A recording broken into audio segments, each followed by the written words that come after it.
মাদকদ্রব্য সারা বাংলাদেশকে আগ্রাসন করে আমাদের যুব সমাজকে নষ্ট করে ফেলছে।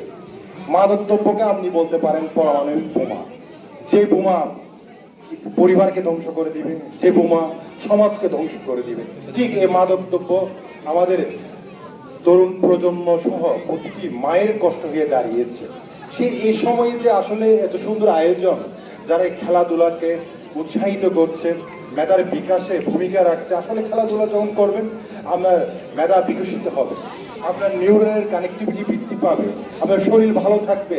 বর্তমান সময়ে আপনারা নাম শুনেছেন, ভারতের প্রেসিডেন্ট ছিলেন এপিজে আব্দুল কালাম। সে মাঝির ছেলে ছিল, সে ওইখান থেকে উঠে প্রেসিডেন্ট হয়েছেন। ঠিক আপনি রোনাল্ডো, মেসি, ওদের জীবনীগুলো একটু পড়বেন, দেখবেন, ভিডিও দেখবেন, ওদের নিয়ে মুভি তৈরি করা হয়েছে। সে কোথায় থেকে কোথায় গিয়ে তার দেশকে, ব্রাজিলকে, সে সারা পৃথিবীর কাছে কি স্মরণীয় করে রেখেছেন। আপনারা খেলা খেলা হিসাবে নেবেন না, খেলা নেবেন লক্ষ্য হিসাবে।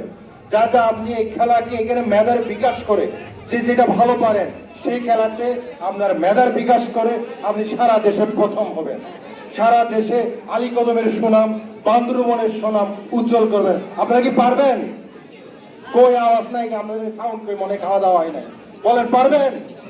তাহলে আমরা যারা আছি, চারপাশে যারা আছি, সবাই একসাথে বলবেন, আমি বিশ্বাসী, আমি সাহসী, আমি পারি, আমি করব, আমার জীবন আমি করব, ইনশাআল্লাহ সব সম্ভব, ইনশাআল্লাহ সব সম্ভব, অসম্ভব কিছু নয়।